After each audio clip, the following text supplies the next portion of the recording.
Good morning, everybody.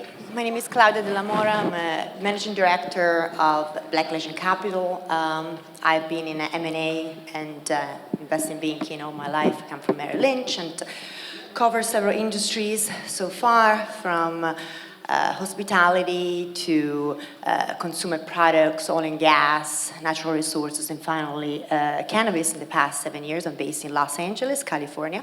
So I'm going to introduce the panelists here. Markus Moser, based in Germany, right? He's partner at Zurich und Moser Consulting, so consulting firm, advisory based in Germany.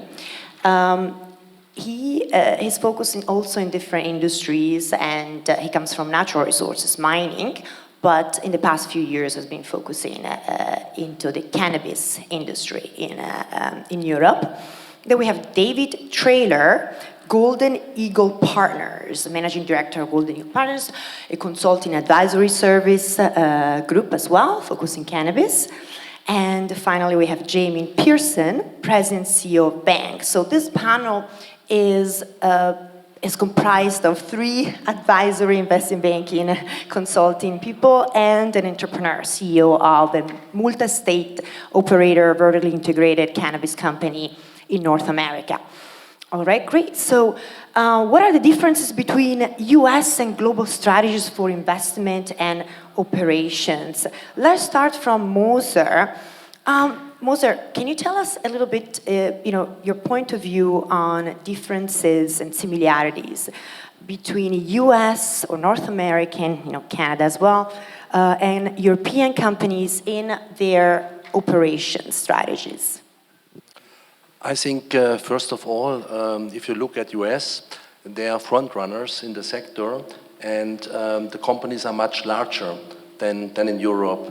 And I think in US, a lot of companies acting globally. In Europe, most companies are just acting in their countries because it's a bit, I would say, a very fragmented sector in Europe. Right. And just to elaborate on that, why do you think North American companies are acting internationally versus, differently from European companies acting more domestically? I think, first of all, they have much more money because the money markets in North America, especially in US, also Canada, are much larger. So they have a lot of cash funds to invest abroad. And of course, they invested, too much money, so they lost a lot of money. If you look at the stock market, if you look at, the listed cannabis companies, the stock went down, market cap went down, because I think they invested, I would say, not smart, the money they got. Beautiful. Actually, I'm going to jump to Jamie here, because I know, her background. So based on what Moser just said, right, Markus? So, sorry. So he's saying that the reason why North American companies are going international is because they have more money.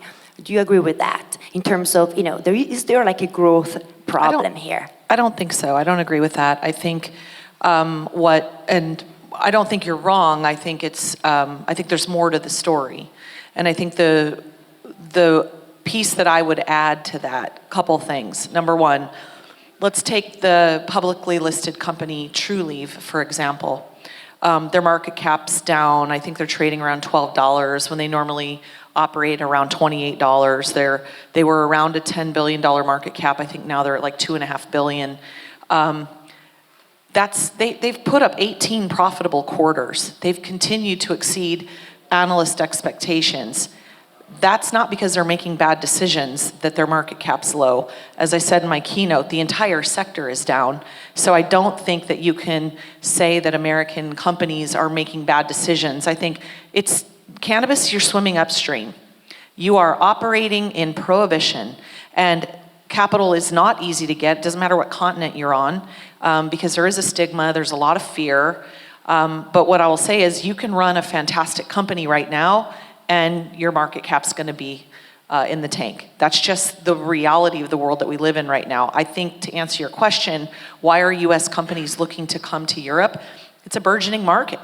We're starting to see the, playing out of what we witnessed and what we experienced in the US in 2016, 2017, as different states started to legalize, and you're starting to see the spread of cannabis across the European continent. It's very exciting.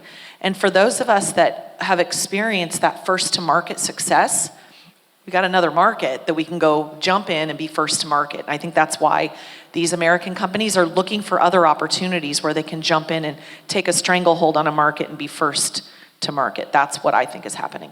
Exactly, other opportunities. So what are the current US MSOs expansion consolidation strategies and reasoning, behind that?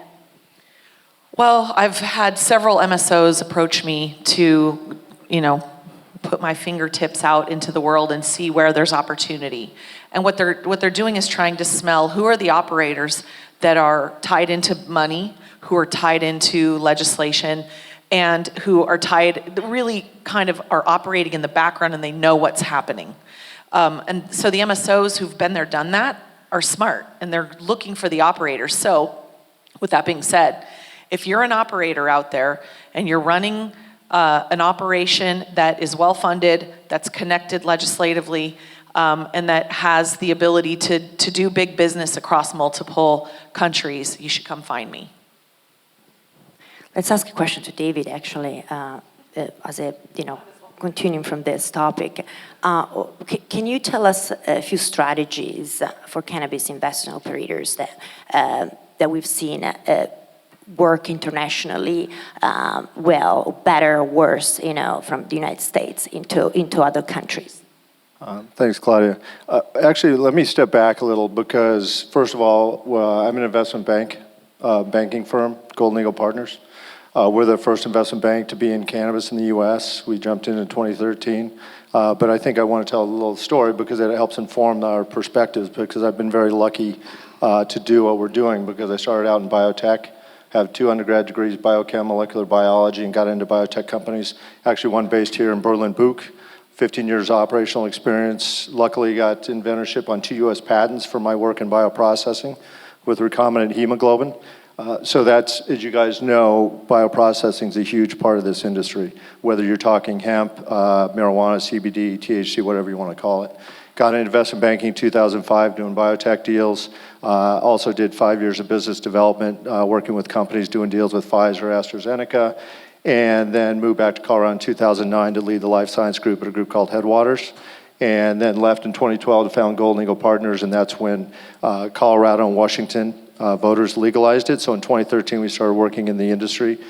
We've done 25 deals in the space. We helped Pharmacan raise, one of the leading MSOs, raise $30 million. We helped Panacea, which is a leading hemp processor, do a strategic deal in 2019. But we've also spoken around the world on cannabis. We're the only investment bank in Davos in 2020. We've spoken in Dubai, Toronto twice, Cayman, Frankfurt earlier this year, and obviously now Berlin. And one last thing too, if you guys know Athletes for Care, it's a great group. I played pro lacrosse, so I've been an athlete ambassador for Athletes for Care for 5 years, and then also I'm the chief scientific advisor for the industry, or for Athletes for Care. So I put together a group of the leading scientists, including Ethan Rousseau, Guillermo Moreno-Sanz from Spain, Raquel Perube from Uruguay, and also Deb Kimless from the US. So when you're talking about science, cannabis, and finance, we certainly are a global leader. But as far as getting back to, hey Nick, as far as the strategies for even investment and operation in the title here, one thing I want to say quickly is failure coming from the science side is a great teacher, especially if you learn from failure, it's not so bad, right? So essentially, we've seen a number of things, failures, and I mentioned this in Davos. Certainly a couple of the problems, people have assumed markets are going to open up much quicker than they do.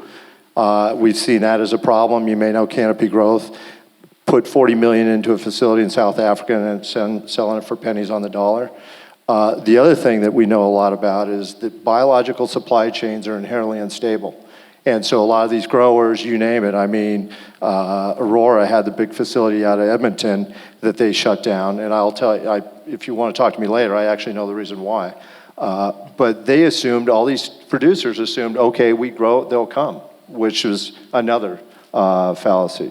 And then the other thing that we found, and I think Jamie will agree, there's actually been very little history of first mover advantage in this industry. Cerna, where I worked at, I was chief business officer at Cerna. I failed to mention one of the first public companies in the space. It went public in March 2014.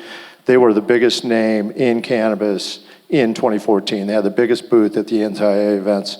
They're nowhere to be found now. You got Dixie, they're gone. Canopy Growth, who knows what's going to happen with that, right? So those, I think, failure, when you can talk to me later, is a great teacher on whether what you do with operations or what you do on investment. Can you elaborate a little bit more on the first mover advantage? Actually, first of all, I want to introduce. Well,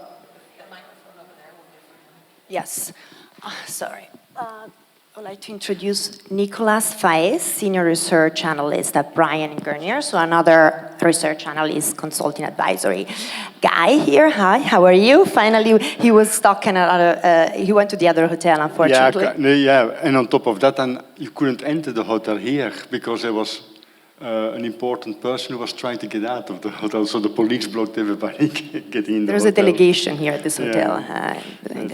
But welcome, sorry to be late. Thank you. So no, just David, really quickly, like the first mover advantage, because we're seeing like, Mexico coming online, like Brazil very soon, of course, all these countries in Europe, and now Thailand as well, right? So, why do you think first mover advantage is not a good thing? Well, actually, Jamie will love this. The problem is there's been too much arrogance and too little humility in this industry. People think that they're first mover, they've got $4 billion. I mean, that's gone from Canopy Growth. So that's, I think, the very short and sweet of it is if you're going to be successful in this industry, take a little humility and don't be so arrogant. To that point, I think what happens a lot is people that have had success in mainstream business have a level of arrogance, and they come in and they're like, oh, well, there's a bunch of stoners. We're going to come in and we're going to show them how to do stuff. And then they don't realize it's not that simple. Cannabis is a very difficult business, and it's its own industry, it's its own community, and there's a lot to know about operating both in and out of the legal sphere or in the gray area. And a lot of traditional business people aren't comfortable operating in the gray area, and you better get used to it if you're going to be in cannabis. Right, so cannabis actually is comprised of so many verticals, right? So we're looking at agriculture, of course, biotech, manufacturing, now technology, distribution, and consumer products and pharma, right? So Bang is a consumer product company, a little bit like, also Canopy took that approach, right? Can you give us a comparison between the normal consumer product CPG industry versus, the one in the cannabis and the problems? The most obvious one in the US is if I were, let's say, producing, I don't know why tampons come to mind. If I were producing that, I'm going to produce it in one spot, and then I'm going to put it on a truck and I'm going to ship it to all 50 states. But in cannabis, I have to have 50 different manufacturing facilities because it's federally illegal, which means that I can't do interstate commerce. I can't cross state lines. Well, that means as a manufacturer of chocolate, I have to have 50 different chocolate machines. And when they're, let's say, $150,000 to $250,000 a piece, it becomes cost prohibitive to automate the manufacturing of the product times 50. So then I'm making decisions about how many redundant machines do I want to have. There are some places where I can't make the decision to get rid of it. I have to have a tempering machine in every single facility where I'm at. But I don't necessarily have to have the big fancy flow wrapper. I can do that manually or with a foot pedal because I don't want to have 49 redundant flow wrappers. I'm always parallel processing federal legalization. And then the other thing is basically in cannabis, we struggle with banking and we struggle with marketing. Right now, every single person, I would argue, on the globe is buying their products on their phone, right? In that device they have in their pocket. Cannabis companies are not allowed to market on social media, on Facebook. And so we kind of have to swim upstream in the marketing world. and do what I call guerrilla marketing. So you have to do targeted marketing, you want to use influencers, and you kind of have to figure out ways around it. So if you're an agile business operator, and I would argue that's the other reason why we need to pull people from the roots and the suits, we need to pull the roots into the industry, is that these are people that already have experience operating in an upstream environment and having to go around being out in the open. So those are the people that are going to give us advice about how do you get the word out. How did Jungle Boys, for example, when they opened in Florida, Jungle Boys outsold every MSO on day one with no social media. Tell me how they did that.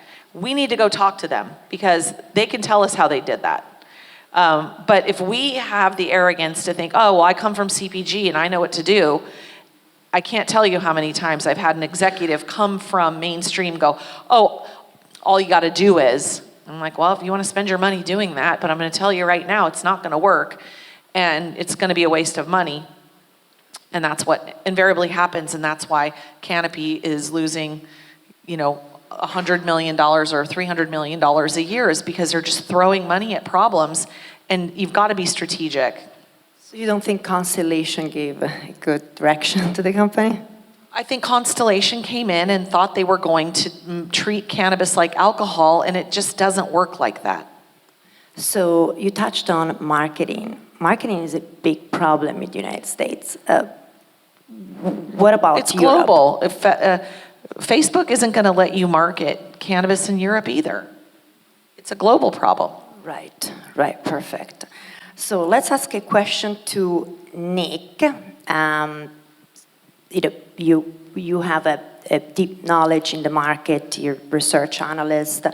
So what advantages does the European market have over the US market for investment operations? Have we seen European companies attracting blue chip companies like North American companies have? Sorry, can you repeat the question? Okay. So let's talk about the advantages and disadvantages of European and US companies, right? With your expertise in different markets, can you tell us the advantages or disadvantages of the European market over the US market for investments and operations?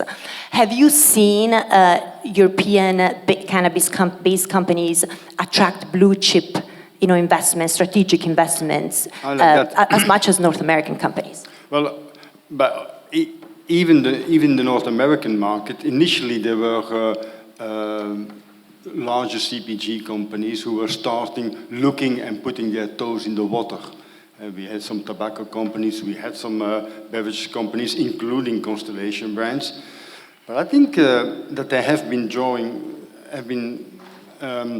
coming back from that idea.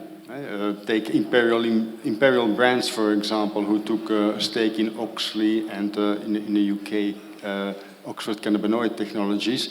Initially, they were very much looking at cannabis as something that could be a new product and relieve some of their growth problems, but only to realize that they were actually defocusing from their core business. So they say, well, okay, let's stop that. And I think also Constellation Brands have been looking at like that. Same with AB InBev, who had that joint venture with Tilray, but then said, well, no, we think that the risk is too high for us to be involved at this stage in the cannabis area. So I think that most large CPG companies who initially were looking at that sector, they have come back from that idea. So it is, unfortunately, it will be just on our own, and we don't need to look at those bigger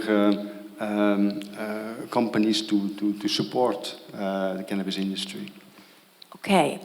So would you agree that the biggest multinational cannabis companies can be divided kind of in two sections: consumer product and pharmaceuticals? So what kind of trends have you seen in Europe versus North America? I think also on the pharmaceutical level is exactly the same. And take, for example, a Belgian company, UCB, is very strong in epilepsy. Didn't dare to touch at all anything that has to do with cannabis, just because they were all afraid that it could come back with them and hurt them. Because they all had, of course, the recent opioid crisis in mind. And they're all a bit afraid and say, well, if only that something similar will happen to cannabis, let's stay away and see how things develop. So I think also for the medicinal cannabis market, it's a little bit like that. And what happened with the Canadian companies, who initially were medicinal cannabis companies, then came adult use, and then they did not know what to do.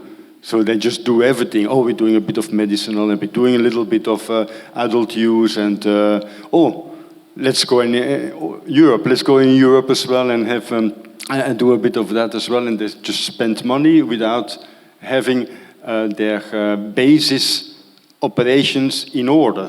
And that was the problem with the Canadian ones. Some of the US MSOs are slightly better in doing so. Yeah, I call that the something shiny syndrome. And part of it is, oh, there's something shiny over here and over here and over here, because there's so much opportunity that there's a bottomless pit of where you could spend money to try to make money. But I think you're right. You have to stick to your core focus and get really good at what you're doing. I will say, it makes me angry that the stigma is stopping these big companies from diving in. And I think if there was one company that had a CEO with big enough balls to do it, they're going to go make a lot of money. But everybody's afraid. And I think this fear, it's time for it to be over, because we know that cannabis is helping people with epilepsy and Parkinson's, and we're only going to know what we're able to do with research. We need medical research. We need the governments to knock it off. And I mean, if I could wring all of their necks personally, I probably would. Or a CEO with big enough ovaries. Well, ask me to do something and I'll probably do it. I'm just... Why not? Exactly. So what this is completely out of, but what we had here, but so would you recommend the government or FDA to be way more involved and, basically regulate better, but also substantiate what's going on? The hard part is anything that you say is going to be controversial, because if we ask the government to deschedule cannabis from Schedule 1, then it's going to open a whole nother can of worms. But what we really need is access to medical research, so that I look at it like we just don't even know how many cannabinoids exist right now. We don't know what the combination of this one, that one, and this terpene could do for this or that ailment. What we have is a ton of anecdotal evidence. And we know that nobody's ever overdosed on cannabis. So we know that it's a plant-based medicine. We know that it's generally non-addictive. We know that it's safe. All of those things, I'm making these statements, and I don't even know if I'm speaking the truth, because I'm going off anecdotal evidence. What it would really be great is if we could figure out that when you have epilepsy of this sort, that you take this combination, like my daughter has epilepsy. She's probably going to kill me if she hears me. We have her on cannabinoid therapy. They give her THC, full spectrum CBD, which includes a small amount of THC, THCA, linalool, limonene, and turmeric. Well, is there a pill that she can take that has all of those? No. I happen to be a cannabis executive, so I can go get linalool, I can go get limonene, I can get THCA, I can get full spectrum CBD. So I have my daughter off of anti-seizure medications, which were making her sleep for 18 hours a day at 21 years old. That should be available to everyone who has epilepsy, not just the daughter of a cannabis executive. Because she's not had a seizure in 2 years on that medication. That's groundbreaking, because we know that these anti-seizure medications have so many side effects. That's one ailment. But think about Parkinson's and think about all the other things. Think about anxiety. Just think about the people that want to use cannabis instead of alcohol, which is a poison. Opiates, which is a poison and is super addictive. Our governments are going to have to step up and give the people what they want. It's time, globally. So, do you think that more clinical studies would benefit not only the pharma, vertical of the industry, but also the consumer product vertical of the industry? Absolutely. I mean, the more we know, the better we do, right? Correct, exactly. Nick, give us a little bit of information on the European and German market. So I heard that the German market could be potentially as big as the California market. Can you give us some, can you shed some light on this? I think if you look at all the markets across the globe, and when we look at how large are those markets, and there's a complicated calculation on how often does somebody consume cannabis and at what rate do they consume. But on average, it's around 160 grams per annum for the cannabis consumers. So that is true in Canada, that's true in California, that is true in Florida. So it's around that 160 grams on average. So I would expect that that's exactly the same in Europe. So if we then look at what the prevalence rate is in Germany, for example, that's just over 7%. So 80 million at 7%, that's 5.4, I believe. 160 grams, well, that is close to 1,000 tons, so 950 tons. And that is at the current stage. And in all the markets, whenever there is a trend to legalize cannabis, we've seen an uptick in those prevalence rate because there are consumers who would love to try it, would love to be on cannabis, but don't dare to go to the black market or so. And that it's quite a significant uptick. It's about 50% uptick that we're seeing. For example, Canada, 2015 or so, prevalence rate was 15%. Now it's 21%. Same was true in California. Although we had that all heritage in California. So same will happen in Europe and in Germany. So for example, if you go back to my 7%, well, let's say it ticks up to 10%. Well, 10, that's 8 million times 160, that is 1,300 tons or so. Way more than the 400 tons that somebody came up a couple of years ago. So I think that was a very strong underestimation. And I think you need to couple with that the fact that Germany is the size of Oregon geographically and has public transport. And when you think about the whole US market, or you just think about California geographically, getting product to all of the people of California is a challenge. It'll be much easier to do it in Germany. I think the distribution in Germany is much more sophisticated. So if you do have that 10% and you have that small geographic location, I think you're going to see the penetration increase at a much higher rate. Well, that's a good point. What about other countries in Europe at the moment? Can you give us some information on that? Well, I think the infiltration percent. Everybody's looking at what Germany is going to do, how they're going to get around legalizing adult use cannabis, and then others will very quickly follow. Portugal, Italy probably as well, Luxembourg, Malta, who has tried before. Switzerland is already legalizing adult use, whatever way you look at it. So, but give us a little bit of some numbers, like, the projected market size in Europe or in Germany. Well, the same reason that we did earlier for Germany, we can use for Europe. Okay, in some countries like France or Italy or Spain, the prevalence rates are higher already today than that 7% in Germany.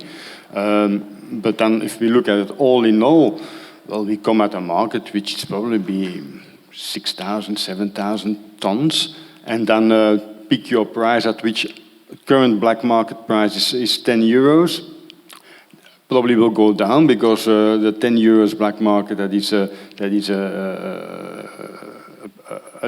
not competitive price. It's a monopoly run by the cartel. So it will come down, say, to €7, just to say something. 7,000 tons times 7, that's 49, that's 50 billion market in Europe. Markets.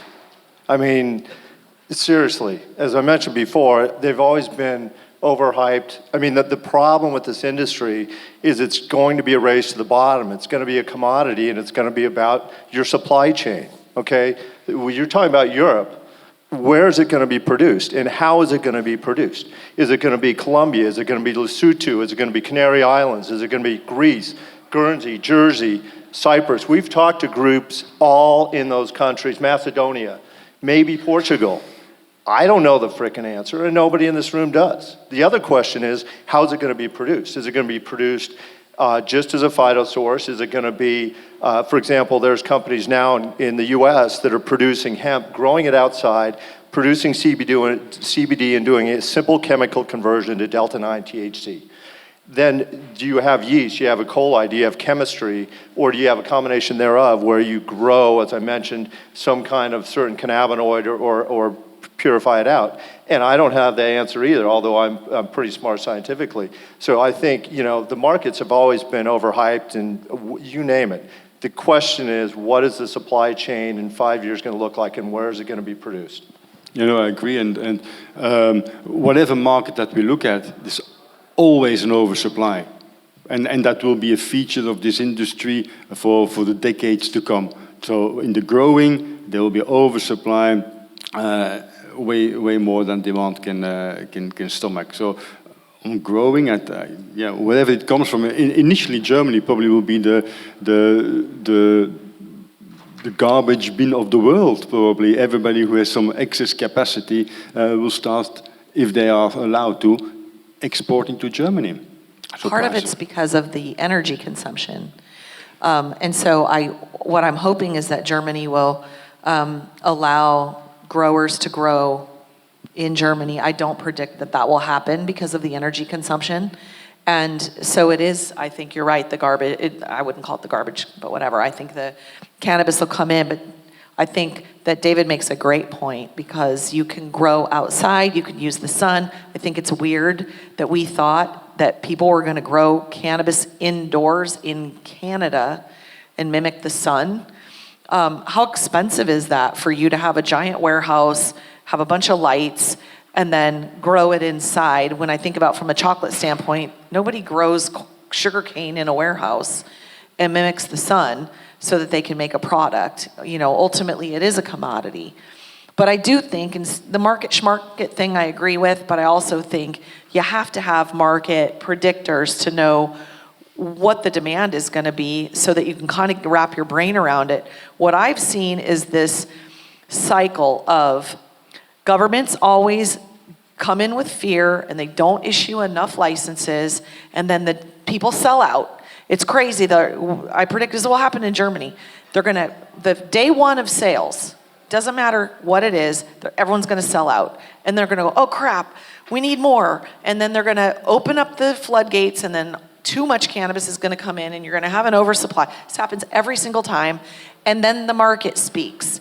And then it's the good operators who are running good companies that will make it, and everybody else gets flushed out. So these companies that you talked about in the very beginning in 2014 that don't exist, you know, this is the cycle. There's a reason they don't exist, right? So in the end it will be, and that's where cannabis is very similar to other CPG companies. It are the proper operators who have a strategy, who know their consumers, who produce at low cost and try to differentiate their product and brands. That are going to be the winners. And in that sense, it's very similar to other CPG companies. At the end of the day, the commodity that we are all going to end up fighting for is shelf space. Yeah, let's talk about Period. that one. By the way, yes, it's important, the consumer product space. So what is the difference between shelf space seen as a commodity in regular consumer product companies versus cannabis? Well, think about when you go into a grocery store, you have these end caps, you have entire companies whose job it is to merchandise products.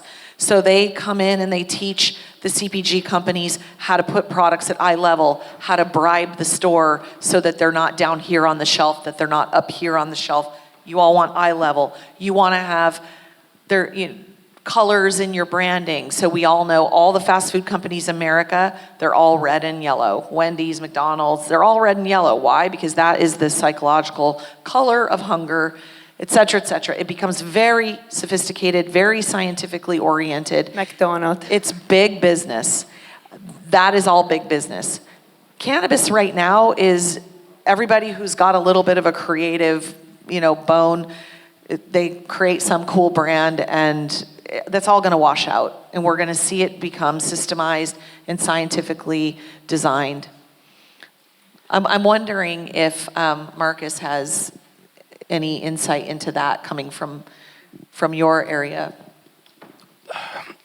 What I would add that in Europe, the companies have less money, and I think the problem you mentioned, and coming back to I think Trulieve is a good company, is a good example, but there are also negative examples in the industry, and I think Europe has the advantage that there is not enough money available for the sector at the moment, so the company really have to spend the money smart, and I think that's an advantage, but also disadvantage, because it goes slower as expected. And I think the problem is really the legal frame, because I would compare Europe with US, because you have 28 countries with different laws, and in US it's similar. You have different states. Some states is allowed, some not, and I think that's the problem, that we need a European-wide legal frame that companies can operate. So we have only a few minutes. Is there anybody here who would like to ask a question to the panel? Just raise your hands. Thank you for Claudia and the whole panel, first of all. It's fantastic. Hello, good morning. My name is Philippe Rogada. I come from Merck's in the UK. We make inhaled cannabinoid therapy. We come from the pharma sector. I have a question about investment, the big elephant in the room, particularly when it comes to clinical evidence. So you, Jamie, particularly said we need clinical evidence. That's very expensive. And at the moment, I don't think the margin on the products, particularly flowers, justify the investment. So can someone comment on that elephant in the room? How are we going to raise the money? Who is going to pay for it, and how the product's going to pay for it? Let's let the investment advisor answer that one. Well, coming from biotech, I think there's a company called Radical Science, if you know, out of LA, started by Jeff Chen, who's essentially doing this with cannabinoids, where you can do like what's called a stage 4 trial. Essentially, it's kind of out in the market where you're doing really good data analytics. So that's one of the things. You guys look them up. They're doing some really interesting things. So that's a cheaper way to go. We actually are working right now with EPM, which is one of the leading Israeli companies generating cannabinoid acids, and they're going to do a clinical trial process. They need to raise a lot of money, but you bring up a good point. You need to be creative and find a way to finance really good science that's not a clinical trial, because most people we know, and we've been raising money for science-based cannabis companies since 2015. It's not easy because you're straddling the biotech cannabis sector, and the biotech investors don't want to do cannabis. They don't like to do weed. And then you look at the cannabis sectors and they're like, that science makes my head spin. So it's a very good question, and frankly, I don't have an answer, especially in 10 seconds. Well, I think necessity is the mother of invention. So the fact that we need it, somebody's going to figure it out. People are figuring it out, like Jeff Chen. But I think the other thing is, what I find in cannabis is that there's a lot of personal stories, that you have incredibly high net worth individuals or family offices where they have a personal story or a personal connection to the plant. And then you have some people that are single-handedly funding things because they're passionate about what's happening. Anybody else would like to ask a question? We have 1 minute, less than 1 minute. All right, I think you've taught them everything they need to know. All right, perfect. Let's hear it again for Claudia and Marcus and Jamie and everyone.